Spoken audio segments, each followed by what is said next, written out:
Honeybee smiled as peace and wonder filled her heart. She laid flat on the rock to listen to all the wonderful sounds of nature that made music more beautiful than the greatest opera she had ever heard. She heard the chirping of crickets, which sounded more like small violins, the singing of the owls, the flow of the stream, and much more, all at the same time. She sighed with immense joy. For the first time in many years, she was genuinely happy. She closed her eyes to imagine what all the other sounds could be. As soon as her eyelids sealed, all the sounds of nature ceased, as if the conductor cut them off. Her eyes shot open to see what was going on. Honeybee looked around, but saw nothing in the darkness of night. She took 2 long, deep breaths before she heard a high-pitched howl that she swore was a demon. A shadowy figure flew across the tops of the trees. Honeybee jumped off the rock and ran as fast as she could into the woods. She looked back every now and then to see if the large figure was chasing her.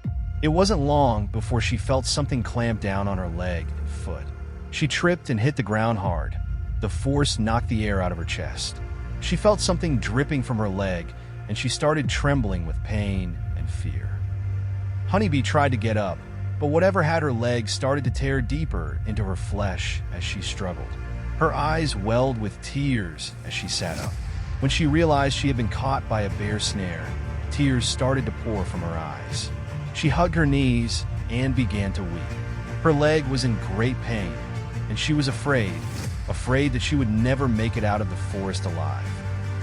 After she wept for what felt to her like an hour or so, a man with a lantern appeared in front of her. This man had clothes made of fur from many different animals. He was filthy from head to toe, and to Honeybee, he smelled like urine.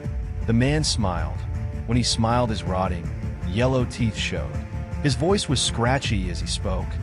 Well, what do we have here? A lost little princess who stumbled into one of my traps. What luck!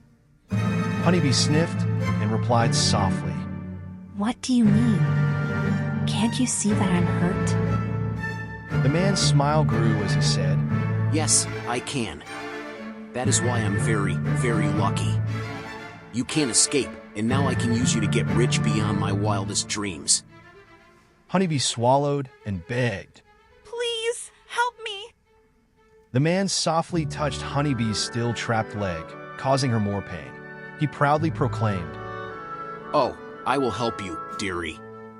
I'll help you once your father, King Malcolm S., gives me over 200 pieces of gold. Oh, what luck! I'll never have to set another fur trap again. The man was about to remove Honeybee from the trap when he stopped suddenly. He studied Honeybee with eyes full of lust. He licked his upper lip before he asked, I wonder, little princess, have you ever been kissed by a real man? The man leaned forward with his lips puckered.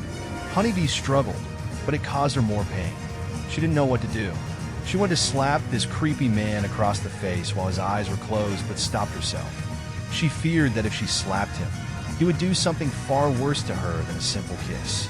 So, she just sat there with tearful eyes as the man's lips grew closer and closer to hers.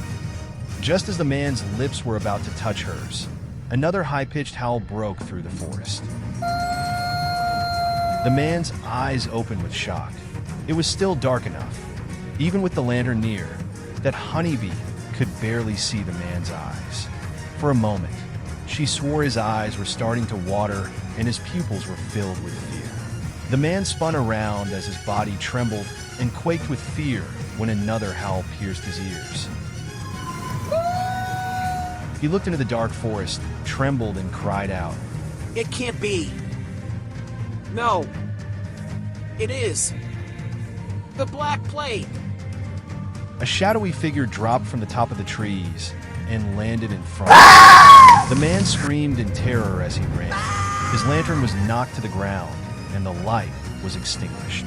The figure flew and tackled the man, and both vanished into the woods. Honeybee did not see what happened, but she heard the man squeal and cry for help. She covered her eyes and prayed that this was all a nightmare. She prayed that the moment she opened her eyes, she would be home, safe in bed.